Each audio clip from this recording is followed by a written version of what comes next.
السلام علیکم ورحمۃ اللہ وبرکاتہ۔ سب سے گزارش کرتا ہوں کہ آ کے سامنے بیٹھ جائیں۔ ابھی تھوڑی دیر میں ہماری نشست شروع ہونے والی ہے انشاءاللہ۔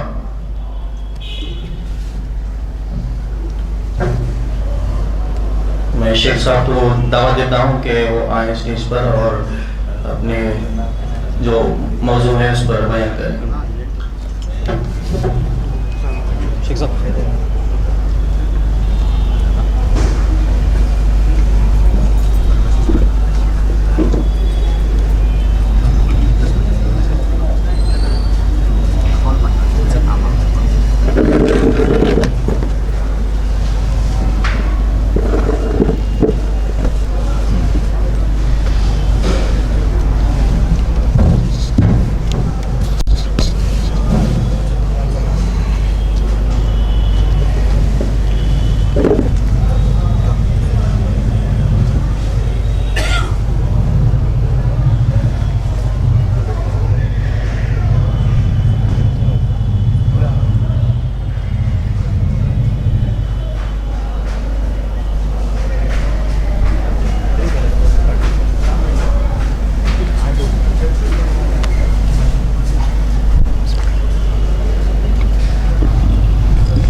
شروع کرنا ہے کیا؟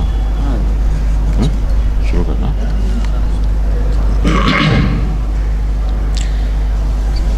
السلام علیکم ورحمۃ اللہ وبرکاتہ۔ الحمد للہ رب العالمین والعاقبۃ للمتقین والصلاة والسلام علی سید المرسلین وعلى آلہ وأصحابہ اجمعین، اما بعد۔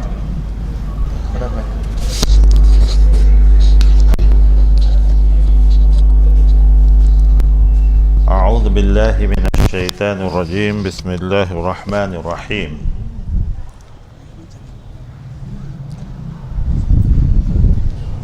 ووصى بها إبراهيم بنيه ويعقوب یا بنی ان اللہ اصطفى لکم الدین فلا تموتن الا وانتم مسلمون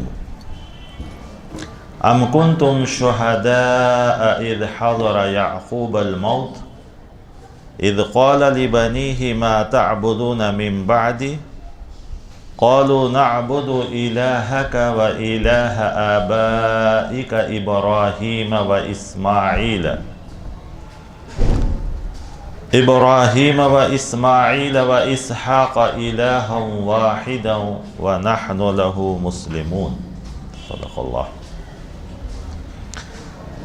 محترم سامعین کرام اور لائق احترام اسلامی خواتین، تمام تعریف، حمد و ثنا، پاکی اور بڑائی پاک اور بے عیب اللہ کی ذات ہے، جو ساری کائنات کا خالق، مالک، حاکم و رازق۔ بعد ہو ہم تمام کی جانب سے ہر آن ہر لحظہ تا ابد درود و سلام ہو سارے انبیاء کرام پر، خصوصاً خاتم النبیین، شفیع المذنبین، امام الانبیاء احمد مجتبی محمد مصطفیٰ صلی اللہ علیہ وسلم پر، جن کو اللہ تبارک و تعالی نے ہم سب کی ہدایت کے لیے اپنا آخری نبی بنا کر اس دنیا میں مبعوث فرمایا۔ ہمیں اور آپ کو ان کی امت میں جینا نصیب ہوا۔ اللہ تعالیٰ کا فضل و کرم اور اس کا شکر و احسان ہے کہ ہم اور آپ دین کی کچھ باتیں سننے کے لیے یہاں جمع ہوئے۔ مجھے جو موضوع دیا گیا ہے وہ ہے والدین کے حقوق اور اولاد کے حقوق، والدین کی ذمہ داریاں، اولاد کے حقوق۔ دور حاضر میں یہ ایک بڑا پیچیدہ اور بڑا مشکل مسئلہ ہے۔ حقوق جو کہتے ہیں، ڈیوٹیز،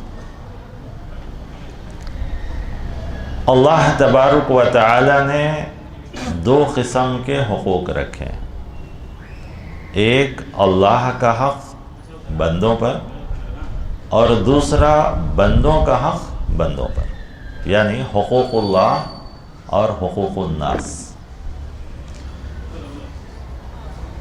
حقوق الناس میں یعنی انسانوں کا حق انسانوں پر، بندوں کا حق بندوں پر، اس میں سے سب سے بڑا حق ماں باپ کا ہے اولاد پر، اور اولاد کا حق ہے ماں باپ پر۔ دونوں حقوق ہیں۔ اس کے علاوہ شوہر بیوی کے حقوق ہیں، پڑوسیوں کے حقوق ہیں، رشتہ داروں کے حقوق ہیں، بھائی بہنوں کے ہیں، پڑوسی میں مسلم ہے غیر مسلم ہے اس کے حقوق ہیں۔ ایک عام انسان کا عام انسان پہ بھی حق ہے۔ پھر اسی طریقے سے صرف مسلمان اگر دونوں ہیں تو بھی ایک دوسرے کا حق ہے۔ یہ سارے حقوق ہیں۔ اور اللہ تبارک و تعالیٰ کا حق جو بندوں پر ہے اور اس کی جتنی اہمیت ہے، اسی طریقے سے انسان کا حق جو انسان کے اوپر ہے اس کی بھی اہمیت ہے۔ بلکہ اگر دیکھا جائے تو اللہ تبارک و تعالیٰ کہتے ہیں کہ قیامت کے دن میں اگر چاہا تو اپنا حق میں خود معاف کر دوں گا، جو اللہ کا حق ہے وہ۔ لیکن انسانوں کا حق جب تک انسان معاف نہیں کرے گا اس وقت تک اللہ تبارک و تعالیٰ بھی معاف نہیں کرے۔ تو اب آپ سوچئے کہ دونوں حقوق میں کون سے حقوق زیادہ ذمہ داری والے ہیں، پوچھنے کے اعتبار سے، حساب و کتاب کے اعتبار سے۔ اصل حقوق اللہ جو ہے، اللہ کا جو حق ہے، وہ اس لیے ہے کہ ہم حقوق الناس میں پکے ہو جائیں۔ جیسے نماز ہے، اس کے مقصد ہے، اس لیے کہ یہ صرف عادت نہیں ہے، عبادت ہے یہ۔ اور نماز ہم کو بہت سی چیزیں سکھاتی ہیں۔ تو ایک انسان نماز کو جاتا ہے تو اللہ اکبر اللہ اکبر بہت کئی بار کہتا ہے، سمع اللہ لمن حمیدہ کہتا ہے، اس کی تعریف کرتا ہے، تسبیح کرتا ہے، اس کی بڑائی بیان کرتا ہے۔ پھر دوبارہ جائے گا، دن میں 5 بار جانا ہے اس کو، اور اس کے سامنے کھڑے ہونا ہے۔ تو ضروری بات ہے کہ جب اس کو بڑا کہہ رہا ہے تو اس کے جو قوانین ہیں، اس کے جو احکامات ہیں، اس کو بھی ماننا چاہیے، اس کو عمل کرنا چاہیے۔ تبھی تو اللہ تعالیٰ کے سامنے جواب دہی کا بار بار اقرار کر رہا ہے۔ بہرکیف لمبی چوڑی کوئی تمہید نہیں، اس لیے کہ سب کے وقت دیے گئے ہیں، اور بھی میرے بعد 2 حضرات ہیں، اور بلکہ وہ میرے سے زیادہ صاحب علم، صاحب خزانہ کہیے، اور اس فیلڈ کے، اس میدان کے مرد مجاہد کہیے، شاہ سوار کہیے، کچھ بھی کہیے، ماشاءاللہ سب کچھ ان دونوں کے حق میں کیا جا سکتا ہے۔ اور اصل تعریف تو وہی ہے جو غائبانہ کی جائے، وہ نہیں ہے، اسی لیے میں کہہ رہا ہوں، ہے نا؟ تعریف جو ہے پیٹھ پیچھے ہونی چاہیے۔ آج الٹا ہو گیا ابھی۔ تو بہرکیف میرا موضوع ہے کہ سب سے پہلے ماں باپ کے حقوق کیا ہے۔ اسلام ایک ایسا مذہب ہے جو حقوق کے ذریعے ہی انصاف بھی قائم کرتا ہے۔ عام طور پر ہم لوگ سمجھتے ہیں کہ انصاف اسی کو بولتے ہیں کہ کوئی چیز ناپا جائے، تولا جائے، وزن کیا جائے، یا کورٹ کچہری میں ہو، عدالت میں ہو، اس کو انصاف کہتے ہیں۔ نہیں، حق ادا نہ کرنا ہی بے انصافی ہے۔ یہ سب سے بڑی بے انصافی ہے۔ کسی کا جو حق ہے وہ حق اس کو نہ دینا، یہی بے انصافی ہے۔ سارے جھگڑے، ساری خرابیاں، خواہ وہ اخلاقی ہو، اعمالی ہو، جتنی بھی خرابیاں آتی ہیں اس کا حق ادا نہ کرنے کی وجہ سے آتی۔ تو سب سے پہلے ماں باپ کا حق بنتا ہے کہ وہ اولاد کے کیا ڈیوٹیز ہیں ہمارے اوپر، کیا ذمہ داری ہے ہمارے اوپر، پہلے ماں باپ ادا کریں۔ دیکھیے، اولاد ایک بہت بڑی نعمت ہے۔ سب سے پہلے ہمیں اولاد کی قیمت اور قدر سمجھنی چاہیے کہ اولاد ہے کیا چیز۔ اولاد ایک انسان کے لیے بہت بڑی نعمت ہے اور ساتھ ساتھ آزمائش بھی ہے۔ اولاد انسان کے لیے دنیا کا بھی سہارا ہے، آخرت کا بھی سہارا ہے، دونوں کے لیے ضروری ہے۔ زندگی کا بھی ساتھی ہے، آخرت کے لیے بھی سب سے بہتر ذریعہ ایک انسان کے لیے اولاد ہی ہے۔ اسی لیے اولاد کے لیے انبیاء کرام بھی اللہ سے دعائیں کی ہیں، رو رو کر دعائیں کی ہیں۔ کئی انبیاء کرام نے، حضرت ابراہیم، حضرت زکریا علیہ السلام، ان سبوں نے اللہ سے اپنے اولاد کے لیے دعائیں کی۔ تو بہرکیف سب سے پہلے ایک ماں باپ کی ڈیوٹی کیا ہونی چاہیے؟ کون سی چیز سب سے پہلے اپنی اولاد کو سکھانی چاہیے؟ سب سے پہلے آئیے ہم قرآن کریم سورۃ البقرہ کی آیت جو میں نے تلاوت کی۔ سب سے بڑے مشہور پیغمبر حضرت ابراہیم علیہ السلام، جن سے پوری نسل چلی ہے، اور انہی خاندان کے حضرت یعقوب علیہ السلام، ان دونوں کا ذکر کرتے ہوئے قرآن کہتا ہے کہ وَوَصَّى بِهَا إِبْرَاهِيمُ بَنِيهِ وَيَعْقُوبُ، کہ ابراہیم اور یعقوب ان دونوں نے اپنے اولاد کو اپنے آخری وقت میں یہ وصیت کیا۔ کیا وصیت کیا؟ کون سی چیز کا حکم دے رہے ہیں، نصیحت کر رہے ہیں، وصیت کر رہے ہیں؟ سب سے پہلی چیز، ان اللہ اصطفیٰ لکم الدین، اللہ نے تمہارے لیے ایک دین کو پسند کیا ہے، ایک دین تمہارے لیے چن لیا ہے، تمہارے لیے منتخب کر لیا ہے، تمہارے لیے جو ہے دین ایک پسند کر لیا ہے۔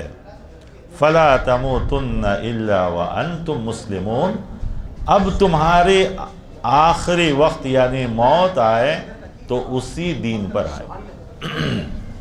وعلیکم السلام۔ تو تم یہ جو دین تمہارے لیے پسند کیا گیا ہے، وہی دین تمہاری آخری زندگی تک ہونی چاہیے۔ اچھا،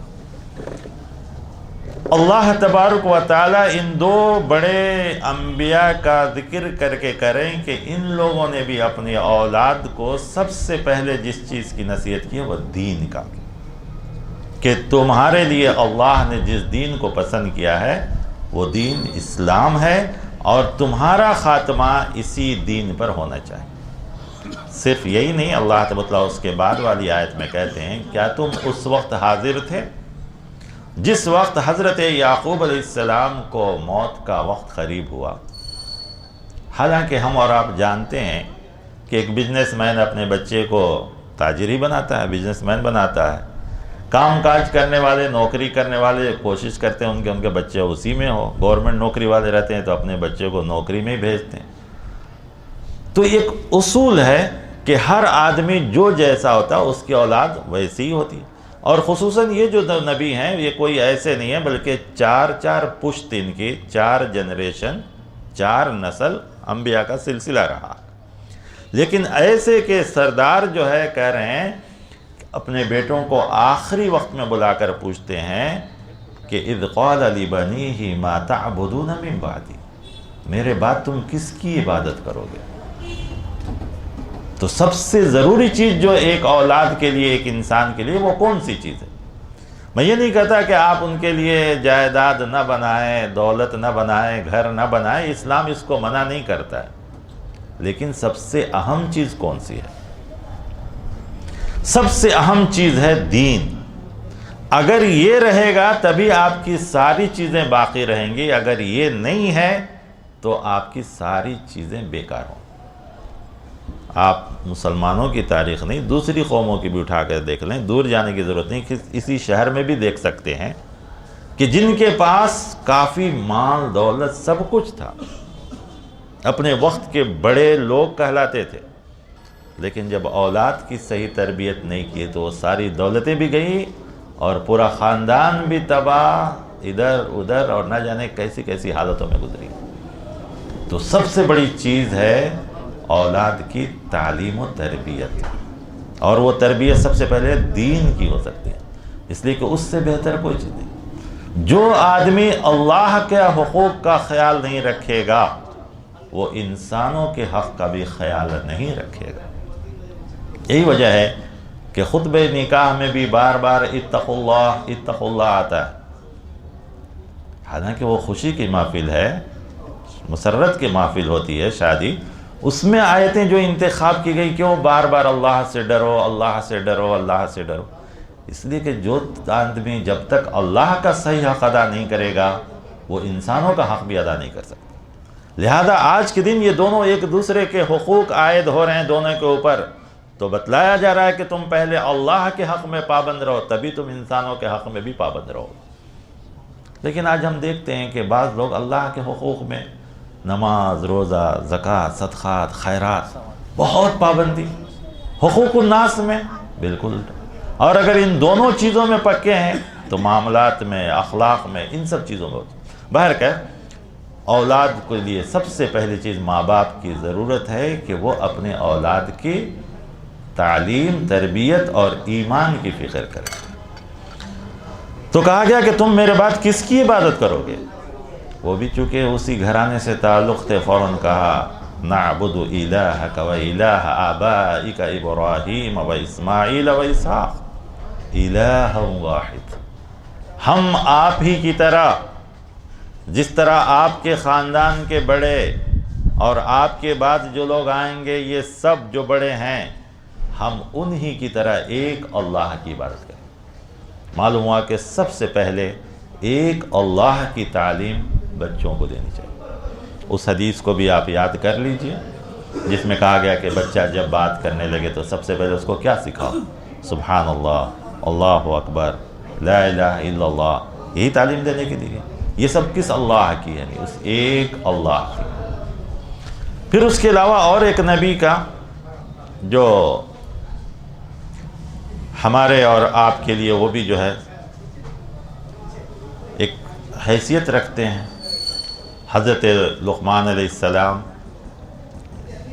انہوں نے بھی گرچہ کہ اللہ تبارک و تعالیٰ کو یہ چیز اتنی پسند آئی، اور عربوں میں لقمان علیہ السلام کا نام لیا جاتا تھا، ان کے نصائح، ان کی نصیحتیں، ان کے اقوال بڑے مشہور تھے، عبرت و نصیحت کے واقعات جو ہے ان کی زندگی کے جو ہے اکثر و بیشتر مشہور تھا عربوں میں بھی، تو اللہ تبارک و تعالیٰ نے باقاعدہ ان کے نام سے ایک سورت بھی نقل کر دی اور کہا کہ دیکھو انہوں نے بھی اپنے بیٹے کو سب سے پہلے کس چیز کی نصیحت کی؟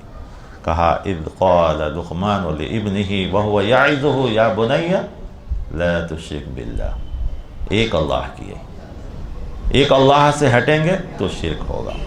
تو سب سے پہلے جس چیز کی تعلیم دے رہے ہیں توحید کی، اللہ، کیونکہ جب تک انسان اللہ تبارک و تعالیٰ کے معاملات میں پکے نہیں ہوگا انسانوں کے معاملات میں بھی پکے نہیں ہوگا۔ اور پھر یہی نہیں کہا بلکہ اللہ تبارک و تعالیٰ کا حق ادا نہیں کرو گے، اس میں کسی کو شریک کرو گے تو یاد رکھو یہ بہت بڑا ظلم ہے، اس سے بڑا ظلم کوئی ہو ہی نہیں سکتا، کیونکہ سب سے بڑی ذات وہ ہے، وحدانیت کے لائق ہے، ساری چیزیں اس کی ہے، اور اس کے ساتھ کسی کو پارٹنر بنانا یا کسی کو شریک کرنا اس سے بڑا ظلم نہیں ہو سکتا ہے۔ تو کہا گیا کہ ان الشرک لظلم عظیم، اس سے بڑا ظلم ہو ہی نہیں سکتا۔ پھر اس کے بعد کہا گیا کہ ماں باپ کے حقوق کیوں؟ چونکہ میرا موضوع وہ بعد میں آئے گا تو اس آیت کو چھوڑتے ہوئے ہم آگے بڑھتے ہیں۔ اپنے بیٹے کو نصیحت کرتے ہو، اور چیز یاد رکھیے، نصیحت کا بھی ایک طریقہ ہونا چاہیے، نصیحت کا بھی ایک طریقہ ہونا چاہیے کہ کیسے اخلاق کے ساتھ، محبت کے ساتھ، پیار کے ساتھ، اپنی ہی اولاد ہو تو کیوں نہیں۔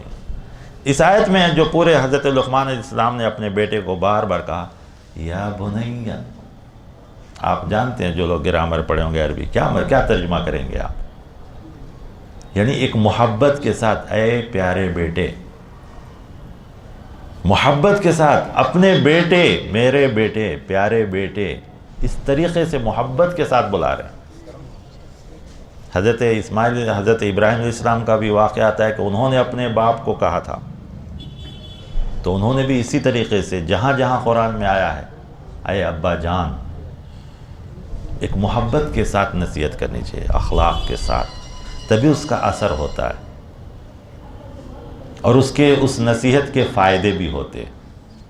نصیحت کے تو بہت سے طریقے ہیں، لیکن دیکھیے اس میں انہوں نے کئی بار کہا یا بنیا، اے میرے پیارے بیٹے۔ سب سے پہلے اللہ تبارک و تعالیٰ کا حق ادا دلانے کے بعد جو سب سے بڑی چیز بتلا رہے ہیں وہ بھی کہ ان تک مثقال حبۃ من خردل فتکن فی صخرۃ او فی السماوات او فی الارض یاتی بہا اللہ۔ یہاں بھی ایک اللہ کہ اس اللہ کی جس کے اوپر تم ایمان لائے ہو، وہ اللہ وہ ہے کہ تمہاری تو سائز ہے کہ 4 فٹ ہو، 3 فٹ ہو، 3.5 فٹ یا 5 فٹ، جو بھی انسان کا سائز ہے، تم تو اتنے بڑے ہو، اگر ایک معمولی سی چیز جو رائی کے دانے کے برابر بھی ہے ویسا بھی تم کوئی عمل کرو اور وہ عمل کسی پہاڑ کے نیچے، پتھر کے نیچے جا کے چھپ جائے یا زمین و آسمان کے کناروں میں گم ہو جائے، یہ مت سمجھنا کہ وہ اللہ سے چھپ جائے گا، بلکہ اللہ قیامت کے دن تمہارے سامنے لا کے رکھ دے گا۔ تو گویا تم تو انسان ہو، تمہاری کوئی حیثیت ہے، تمہارے سائز اتنے بڑے ہو، تو اتنا بڑا ہو کر کے اگر تم کوئی گناہ کرو گے اور سمجھو کہ وہ چھپ جائے گا یا اللہ سے وہ نہیں معلوم ہوگا اللہ تعالیٰ کو، یا اللہ تعالیٰ کے علم میں نہیں آئے گا، یہ ناممکن ہے۔ خوف خدا دیکھیے کیسے پیدا کیا، اللہ کے علم اور اس کی صفت کو کیسے بیان کیے جاتے ہیں کہ ایک معمولی سی چیز بھی اگر تم کرو، کیونکہ باپ تمہارے ساتھ ہمیشہ نہیں رہے گا، بھائی تمہارے ساتھ نہیں رہے گا، پڑوسی تمہارے ہمیشہ نہیں رہیں گے، ماں باپ تمہارے ساتھ سائے کی طرح نہیں رہیں گے، لیکن جس اللہ نے یہ حق بیان کیا ہے، یہ جو ڈیوٹی دیے ہیں، جس اللہ کو تم مان رہے ہو، وہ اللہ ہے جو تمہاری اس معمولی سی حرکت کو، خواہ تم نیکی کرو یا گناہ کرو، کوئی بھی کرو، یاتی بہا اللہ، کہ وہ قیامت کے دن تمہارے سامنے لائے گا اور تمہارے سامنے پیش کر دے گا۔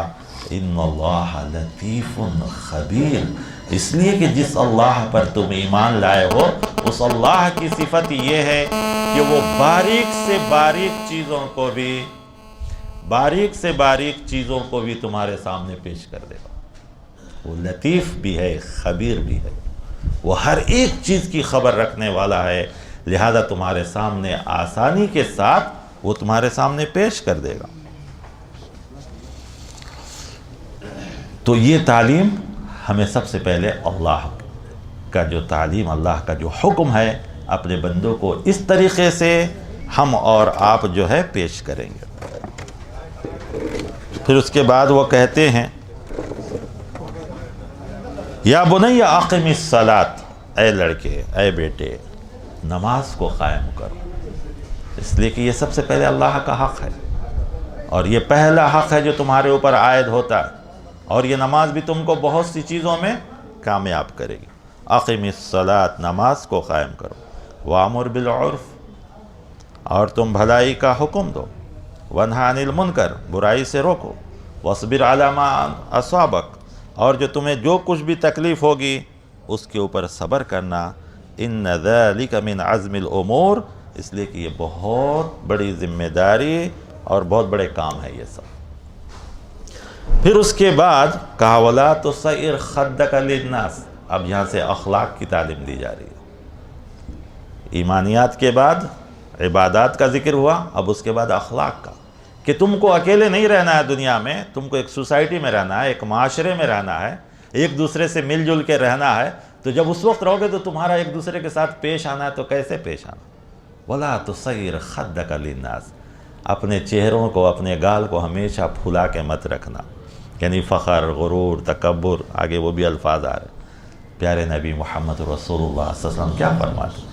ان تلقی اخاک تلقی بوجہ طلیق، کہ تم اپنے بھائی سے ملو تو خوش دلی کے ساتھ ملو نا، کیا فرق پڑ جاتا ہے اس میں؟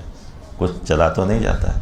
سلام کرو تو ایک محبت کے ساتھ، اخلاق کے ساتھ، ملنساری کے ساتھ، دل میں بھی اس کے کچھ نہ رکھو، الفاظ صرف زبان سے نہ ادا کرو، بلکہ وہ الفاظ جو تم سلامتی کے اس کو دے رہے ہو، وہ سلامتی صرف زبان سے نہ ہو، تمہاری آنکھ سے بھی ہو، تمہارے ناک سے بھی، یہ جو ہے کان سے بھی ہو، دل سے بھی ہو، ہاتھ سے بھی ہو، کہ میں اپنے ہاتھ سے کسی بھائی کو تکلیف نہیں دوں گا، میں زبان سے کسی کو تکلیف نہیں دوں گا، میں اپنے کان سے کسی بھائی کے بارے میں غلط نہیں سنوں گا. ہر چیز سے سلامتی دو نا. اگر صرف یہ ایک چیز پر ہم اور آپ عمل کر لیں تو ساری خرابیاں جو معاشرے کے اندر ہیں وہ دور ہو جائیں گی. کہا گیا کہ نہیں، یہ تعلیم سب سے پہلے دینا چاہیے، ماں باپ یہ کریں گے. وَلَا تُصَغِّرْ خَدَّكَ لِلنَّاسِ وَلَا تَمْشِ فِي الْأَرْضِ مَرْحًا. اور زمین میں جب چلو تو اترا کے نہ چلو، نرمی کے ساتھ، وقار کے ساتھ. ان اللہ لا يحب كل مختال فخور. اس لیے کہ اللہ ایسے فخر و غرور کرنے والے کو کبھی پسند نہیں کرتے. وَاقْصِدْ فِي مَشْيِكَ. اور تم اپنے چال میں نرمی اختیار کرو. اس لیے کہ انسان کے اوپر چلنا پھرنا رہنا سہنا بھی ایک پرسنالٹی جو انسان کی ہوتی ہے، رہن سہن، بات چیت، چلنا پھرنا، یہ بھی انسان کو متاثر کرتا ہے. کرتا نہیں کرتا. آج کل دیکھیں پرسنالٹی ڈیولپمنٹ کے لیے کیسے کیسے ورکشاپ، اور لوگ جو اس کے لیے کیسے کیسے تیار ہو گئے، اور ان کی کتنی لمبی چوڑی فیس ہوتی ہے کہ ایک انٹرویو کو جاؤ تو کیسے جاؤ. ہے یا نہیں ہے؟ کیوں؟ اس لیے کہ انسان کا چلنا پھرنا، اس کا رہن سہن، اس کی بات چیت بھی سامنے والے کو متاثر کرتا ہے. تو اس کو بھی کہا گیا کہ چلن پھرن، رہن سہن، اٹھنا بیٹھنا، بات چیت، یہ سب بھی تمہارے جو ایسے ہونے چاہیے جو سامنے والے کو متاثر ہو. برکہ قرآن کی آیتیں تو بہت ہیں. اگر آپ قرآن کی پوری آیتیں دیکھیں گے جس میں ماں باپ کے حقوق بتلائے گئے ہیں، تو قرآن کریم کی 8 آیتیں ہیں جس میں وَعْبُدُ اللَّهَ کے بعد وَبِالْوَالِدَيْنِ إِحْسَانًا، اور کہیں کہیں وَعْبُدُ اللَّهَ کے ساتھ وَلَا تُشْرِكُ بِهِ شَيْئًا بھی آیا ہے. اس کے بعد وہ اور وَوَصَّيْنَا الْإِنسَانَ بِوَالِدَيْهِ کہ ہم نے اولاد کو اس بات کا حکم دیا ہے کہ ماں باپ کے ساتھ حسن سلوک کریں. تو یہ اولاد کب حسن سلوک کریں گے؟ سب سے پہلے ان کو احساس تو ہو کہ میرے ماں باپ جو ذمہ داری میری تھی، ان کی تھی میرے ساتھ، میرے اوپر، اس کو جب ادا کریں گے تب. کیوں اسلام کہتا ہے کہ بچپن سے ہی بچوں کے ساتھ یہ ساری چیزیں کی جائیں؟ میں اس کے لیے اکثر و بیشتر اس موضوع پر ایک ہی مثال دیتا ہوں کہ بچے بچپن میں ایسے ہوتے ہیں جیسے کہ خالی کیسٹ ہے، سی ڈی ہے، یا اب جو ہے کیسٹ سی ڈی تو گیا، پین ڈرائیو ہے، کچھ بھی کر لیجئے، بڑے بڑی چیزیں آ گئی ہیں. تو یہ سب چیزیں خالی ہوتی ہیں، اس میں پہلے سے کوئی چیز نہیں ہوتی ہے نا. ہم اس میں بھرتے ہیں، پھر ہم اس کو دیکھتے ہیں. تو اسی طرح بچوں کا ذہن بھی ایسا ہی خالی ہوتا ہے. ماں باپ کی یہ ذمہ داری ہے کہ ان بچوں کے ذہن میں کیا بھریں، کیا ڈالیں. جو آج ہم ان کے ذہن میں ڈالیں گے وہی کل کے دن جو ہے واپس آئے گا. اس کے لیے کئی واقعات ہیں جس میں سے صرف میں ایک چھوٹا سا واقعہ جو دہلی سے ایک پرچہ نکلتا ہے اس کے اندر لکھا ہوا تھا. الاسلام ایک پرچہ ہے، اس کے اندر جو واقعہ لکھا ہوا تھا کہ ایک آدمی اپنے باپ کو ناراض ہو کر، یا کچھ جھگڑا ہوا، کچھ بھی ہوا، اس کو تھیلے میں رکھ کر ایک کنویں میں ڈالنے کے لیے لے گیا. تو جب دور گیا، بستی سے بہت دیر ہو گئی، تو باپ پوچھتا ہے کہ کہاں جا رہے ہو؟ کہا کہ فلاں کنویں میں. تو باپ نے کہا دیکھو تم مجھے جو سزا دینا ہے دو، لیکن اس کنویں میں مت ڈالو. کہا کیا بات ہے؟ کہا اس لیے کہ میں بھی اپنے باپ کو وہیں ڈالا تھا. تو یہ احادیث کے اندر بھی ہیں کہ 2 گناہ ہیں جس کی سزا دنیا میں بھی ملتی ہے، قبر میں بھی ملتی ہے، آخرت میں بھی ہے. ایک زکوٰۃ نہ دینے کی، اور دوسرا ماں باپ کے ساتھ جو سلوک کریں گے اس کی سزا دنیا میں بھی ہے، قبر میں بھی ہے، آخرت میں بھی ہے. دنیا میں سزا یہ ہے کہ اولاد نافرمان ہوگی. ہم اگر صحیح اپنے ماں باپ کی قدر نہیں کریں گے تو وہ ہوگا.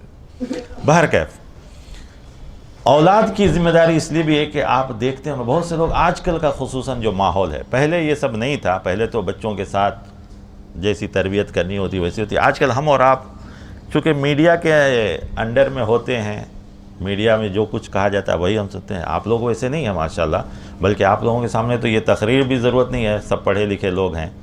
بس تقریر کیا ہوتی ہے کہ یاد دہانی کے لیے ہوتی ہے.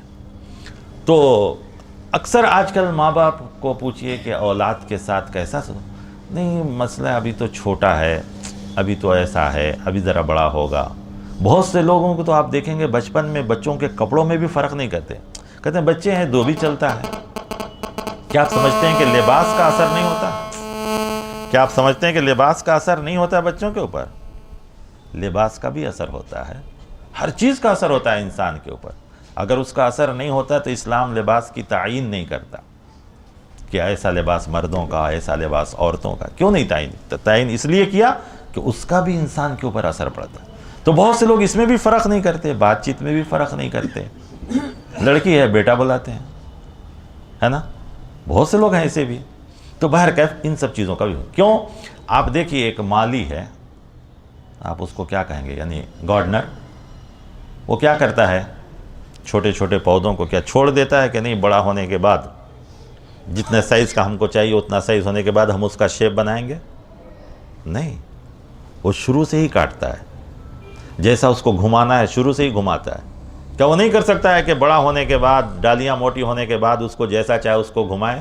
نہیں ہو سکتا ہے، وہ شیپ نہیں بنے گا، خراب ہو جاتا ہے. اسی لیے وہ پودا جب چھوٹا رہتا ہے اسی وقت سے اس کو جیسا موڑنا ہے موڑتا ہے، جیسا تراشنا ہے تراشتا ہے، جیسا کاٹنا ہے کاٹتا ہے، وہ بچپن سے ہی. اس لیے کہ معلوم ہے کہ جب ڈالیاں سخت ہو جائیں گی تو پھر اس کے بعد وہ شیپ نہیں بنے گا. ہمیں اور آپ کو بھی چاہیے کہ بچپن سے ہی بچوں کی تعلیم اور تربیت کا ہماری جو ڈیوٹی ہے ہم پہلے اس کو ادا کریں. تب اس کے بعد جب بچے بڑے ہوں گے تب وہ بچے جو ہے ماں باپ کے حقوق ادا کریں.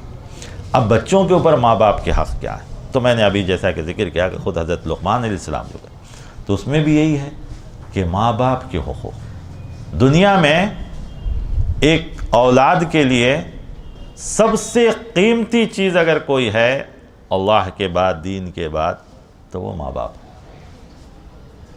ماں باپ سے بڑھ کر کوئی چیز نہیں.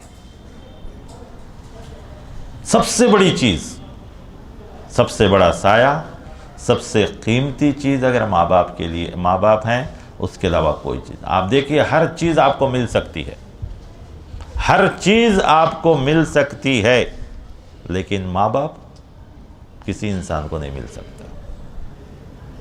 میں یہ موضوع رہتا ہے جب بھی تب بھی میں ایک واقعہ سناتا ہوں کہ ہم لوگ ایک بار، بہت مشہور تھا پہلے، اب تو چھوٹا ہوتا جا رہا ہے اس لیے کہ بڑے بڑے شاپس وہاں آ رہے ہیں. حج اور عمرہ کے لیے آپ جائیں تو اکثر لوگوں کی زبان پہ رہتا ہے بن داؤد. شاپنگ کے لیے لوگ جاتے ہیں، سامنے ہے حرم کے سامنے. تو اس وقت بہت بڑا تھا، اب تو بڑے بڑے شاپ آ گئے، اس سے بھی بڑے بڑے آ گئے. تو اس کے جو ایک بدو آیا اعرابی، جو اس نے کہا کہ تیرے دکان میں کیا ہے؟ اب وہ بیچارہ پریشان ہو، اس لیے کہ اس دکان میں سب کچھ ہے، ساری چیزیں ہیں. اب وہ پریشان ہو گیا کہ میں اس کو کیا جواب دوں کیا جواب دوں. اب وہ بار بار سوال کرتا جا رہا ہے. آخر اس نے تنگ آ کر کہا کہ میرے دکان میں صرف ماں باپ نہیں ملتے ہیں، سب کچھ مل جاتے ہیں. آپ سب کچھ خرید سکتے ہیں، آج کے زمانے میں سب کچھ لے سکتے ہیں، سب کچھ مل سکتی ہے آپ کو، لیکن ماں باپ جیسی دولت، یہ دین کے لیے بھی اور آخرت کے لیے بھی، دنیا کے لیے بھی، دونوں کے لیے. یہ مت سمجھیے گا کہ ماں باپ کی خدمت کرنے سے صرف آخرت ملے گی، نہیں، دنیا میں بھی ایک اچھی زندگی گزارنا ہو تو ماں باپ کی دعائیں ہی چاہیے. آپ دیکھیے خصوصاً ماں کی دعا تو اور زیادہ. حضرت امام بخاری رحمۃ اللہ علیہ کس کی دعا سے اتنے بڑے امام بنے؟ ماں کی دعا تھی. حضرت امام بخاری رحمۃ اللہ علیہ بچپن میں نابینا ہو چکے تھے، آنکھوں کی روشنی سے محروم ہو چکے تھے. کس نے دعا کی ان کے لیے؟ ان کی ماں نے دعا کی تھی. اور جتنی بڑی شخصیتیں دنیا کے اندر ہیں سب کے اندر دیکھیں گے کہ ماں کی دعا، ماں کی تربیت ہی ہوگی. شیخ عبد القادر جیلانی رحمۃ اللہ علیہ، بڑے بڑے لوگ ہیں، جتنے بھی بڑی بڑی پرسنالٹی اسلامک جو ہیں دنیا کے اندر، آپ دیکھیں گے سب کی تربیت اور تعلیم کے پیچھے اور ان کی ترقی اور ان کی سب چیز کے لیے ماں کی تعلیم، ماں کی دعا، یہی سب چیزیں رہیں. تو ماں کی دعا بھی لینا ہے اور اس کی بد دعا سے بھی بچنا ہے. کتاب العلم بخاری شریف میں آپ وہ حدیث بھی پڑھے ہوں گے جس میں جو ہے جرجیس نامی جو ہے ایک بزرگ کا واقعہ ہے کہ ماں کی زبان سے صرف ایک بد دعا کے الفاظ نکل گئے تو اتنے بڑے نیک ہوتے ہوئے بھی ان کو اس گناہ میں مبتلا ہونا پڑا، یعنی گناہ نہیں کیے لیکن ان کے اوپر وہ الزام لگا، بخاری شریف کے اندر وہ حدیث۔ تو ماں کی بد دعا سے بھی بچنا ہے۔ آپ دیکھیں گے، خود میں ایک صاحب جو اپنی زندگی کا خود واقعہ بیان کیا کہ کئی بھائی تھے اور وہی سب سے زیادہ ماں باپ کی بات نہ سننے والے، حالانکہ ماں باپ ان کو پڑھائے، سب کچھ، ہر چیز میں ماں باپ سے بالکل، یہاں تک کہ فیملی جب ان کی بنی تو سب سے پہلے بات فیملی چھوڑ کے جانے والے وہی۔ وہ خود کہتے ہیں کہ میں اپنی زندگی میں اتنی تک، کیونکہ آخر وقت میں ان کے والد کی زبان سے کچھ ایسے الفاظ نکل گئے اولاد کے، تو اتنا تکلیف، اس کے بعد کہتے ہیں کہ میں ایک جگہ بیان سنا کہ جس میں کہا گیا کہ اگر کوئی ماں باپ کا نافرمان ہو اور سچے دل سے توبہ کرے اور ماں باپ کے حق میں نیکی کرے تو ہو سکتا ہے اللہ تعالیٰ اس کو معاف کر دے، ہے نا۔ تو اس کے بعد انہوں نے سچے دل سے توبہ کیا، حج کے لیے گئے، پھر واپس آئے، اپنے ماں باپ کے لیے کچھ جو صدقہ جاریہ کہتے ہیں اچھے پیمانے پر انہوں نے کیا، تو کہتے ہیں کہ صرف 2 سال کے اندر ان کو ایسی ترقی ملی کہ آج بھی وہ ماشاءاللہ بالکل خوشحال ہے۔ اسی شہر کا واقعہ میں بتلا رہا ہوں، اور میں ان سے اجازت لے لیا تھا کہ عبرت کے لیے میں بتلا رہا ہوں۔ بہت سے لوگ یہ سمجھتے ہیں کہ نہیں، ماں باپ صرف اسی لیے ہیں کہ بس ہم کو پیدا کیے، یعنی پرورش ہوئی، پڑھا دیے، اب ان کی زندگی ختم۔ اسی لیے آج کل بہت یہ انگریزی تھوڑے الفاظ ہوتے ہیں نا، وہ بڑے ڈینجر ہوتے ہیں۔ اب دیکھیے اسلام، اردو میں، عربی میں کتنے پیارے لفظ ہیں، ابا جان، امی جان، ابو، ہے نا، ابا، بچے کے لیے جو ہے بیٹے ہیں، لڑکے، ساری چیزیں۔ انگریزی میں پیرنٹس جو ہے ماں باپ کے لیے کیا لفظ استعمال کرتے ہیں جی؟ دونوں کو ملا کے میں پوچھوں، پیرنٹ ہے نہیں تو اس کو تھوڑا سا تبدیل کر دیجیے، آج کل لوگ پیرنٹ کرتے ہیں، ہاں اتنا ہی کرتے ہیں، نہیں کرتے ہیں، نہیں آپ وہاں رہیے، جو ماہانہ خرچ ہے ہم آپ کو دے دیں گے، ہمارا گھر الگ، آپ الگ، جو ہے یہ بڑھاپے میں کیوں، یہ ساری چیزیں۔ تو گویا اکثر لوگ آج کل رینٹ پے کرتے، یعنی بچپن میں جو ان کو پڑھائے، سب کچھ کیے، تب اس کا جو ہے معاوضہ ادا کر رہے ہیں۔ اللہ نہ کرے آپ میں سے کوئی، اور نہیں بھی ہوگا آپ میں سے کوئی، اس لیے کہ جو دین سے لگے ہوئے ہیں وہ لوگ تو سب سے بڑی چیز جو ہے ماں باپ کو ہی سمجھیں گے، اور اس سے بڑی دولت جو ہے ان کے لیے کوئی نہیں ہوگا۔ لیکن یہ جتنے زیادہ گریجویٹ ہوتے ہیں نا، اتنا ہی زیادہ جو ہے ایسے لوگ دین سے ہوتے ہیں۔ میں ایک اور چھوٹا سا واقعہ سنا کر، کیونکہ غالباً 40 منٹ ٹائم دیے تھے، ابھی تو 2 منٹ ہے کیا، ایک چھوٹا سا واقعہ۔ اکثر کیا ہوتا ہے، یہ جو 2 عمر ہے نا، اس میں جو ہے بہت فرق ہو جاتا ہے۔ اسی لیے لوگ کہتے ہیں کہ بچپن اور 55، یعنی بچپن کی عمر اور 55 کے بعد، 55 کے بعد دونوں برابر ہو جاتے ہیں۔ اگر یہ چیز کا فرق اولاد اور بچے سمجھ جائیں، ماں باپ تو سمجھ جاتے ہیں، اولاد اگر سمجھ لے تو پھر کبھی ماں باپ میں کوئی چیز نہیں ہوتی۔ بچہ جو بچپن میں ہوتا ہے بچہ، تو اس کی بڑی خواہشیں ہوتی ہے، ایک ہی چیز کو بار بار کہے گا، ہے یا نہیں، بار بار مانگے گا، بار بار پوچھے گا، تو ماں باپ تو اس کو ایڈجسٹ کر لیتے ہیں۔ لیکن یہی بچہ جو بچپن میں بار بار اپنے ماں سے، باپ سے پوچھتا ہے اور ماں باپ اسے دیتے ہیں، جب بڑا ہو جاتا ہے اور اس کے ماں باپ جب 55 کے بعد پہنچ جاتے ہیں تو پھر وہ عقل کے اعتبار سے، عادت کے اعتبار سے بچپن میں لوٹ آتے ہیں۔ اس لیے کہا گیا نا کہ دونوں بوڑھے ہوں یا دونوں میں سے ایک ہوں، یہ نہیں کہا گیا کہ دونوں جوان ہوں، اس لیے کہ جوانی میں کوئی ماں باپ اپنے بچوں کو تکلیف نہیں دیتے، بلکہ جب تک ماں باپ کو حیثیت رہتی ہے، طاقت رہتی ہے، قوت رہتی ہے، ہرگز بچوں پہ بوجھ نہیں بنتے ہیں۔ کوئی بھی ماں باپ ایسے نہیں ہوں گے۔ اس وقت ہوتا ہے یہ جب ماں باپ اس عمر میں پہنچ جاتے ہیں کہ جب ان کو اولاد کی ضرورت پڑتی ہے۔ تو اسی لیے قرآن کریم کی آیت میں کتنے پیار اور محبت سے سمجھایا گیا، نیچر اور فطرت کا خیال رکھے کہ دونوں میں سے جب دونوں بڑھاپے کو پہنچ جائیں یا دونوں میں سے کوئی ایک، تو تم ان کے ساتھ کیسی بات کرو، تو اس عمر کا خیال رکھنا۔ تو اسی کے اوپر ایک چھوٹا سا واقعہ ہے، وہ میرے گاؤں کا ہے۔ وہ تو ہمارے گاؤں میں ایک صاحب تھے، بڑے تھے، وہ حاجی تھے، اور اس زمانے کے حاجی تھے، آج کل کے نہیں، وہ تو ہر گھر میں آج کل حاجی ہوتے۔ اس زمانے میں ایسا تھا کہ کوئی ایک حاجی صاحب ہو تو پورے علاقے میں مشہور تھے، بڑے اچھے نیک آدمی تھے، کئی بچے تھے ان کے۔ تو ایک بار ان کا چھوٹا بچہ گود میں تھا اور بچوں کی عادت کے مطابق پوچھا، ابا یہ کیا ہے؟ یہ پرندہ ہے۔ کیا ہے؟ پرندہ ہے۔ تقریباً اس نے 80 بار پوچھا، بچوں کی عادت ہوتی ہے بار بار پوچھتے ہیں. چھوٹا بچہ, انہوں نے بار بار جواب دیا, اور ماں باپ دیتے بھی ہیں. تو انہوں نے کیا کیا, اس واقعے کو لکھ کے رکھ لیا. آخر میں جب بچہ بڑا ہوا اور یہ بوڑھے ہوئے, تو ایک دن بچے سے پوچھا, بیٹے یہ کیا ہے؟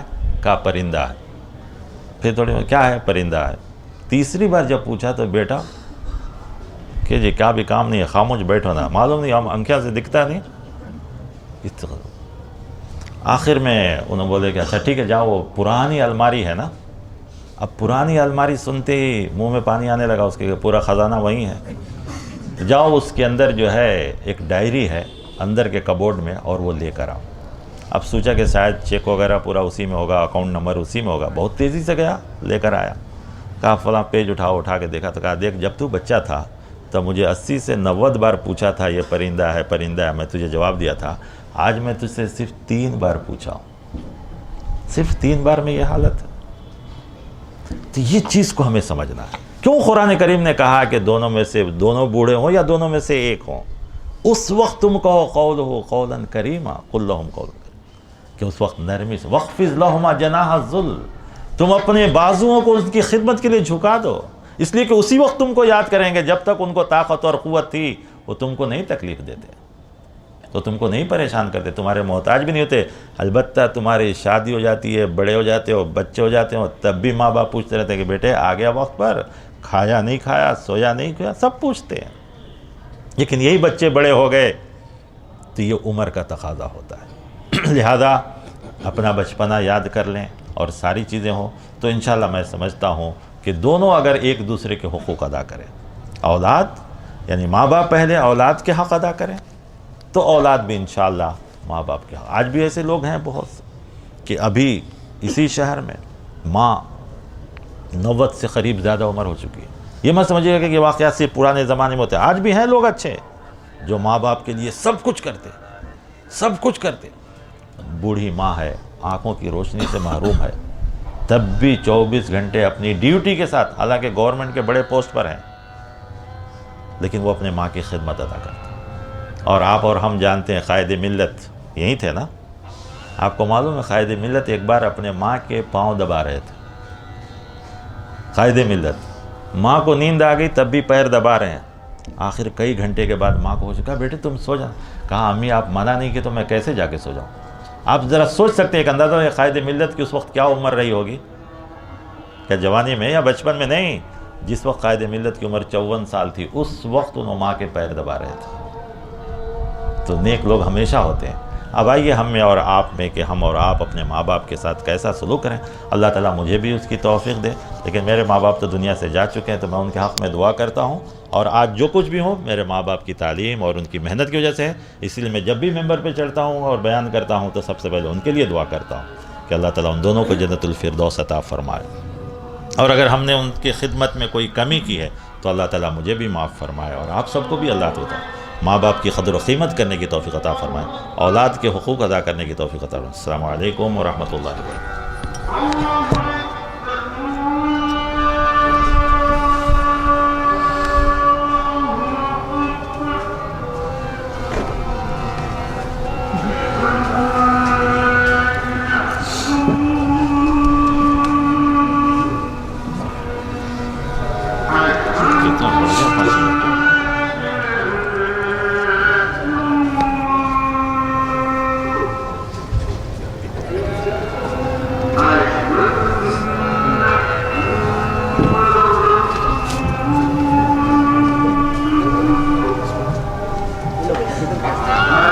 نہیں تو ریکارڈ کرنا ہے. شیخ ادھر آ جائیے,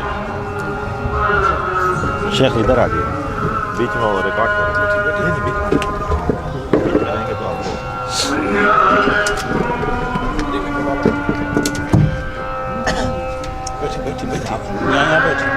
آپ کو سیدھا رہے گا.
اب آپ کے سامنے استاد محترم امیر جمعیت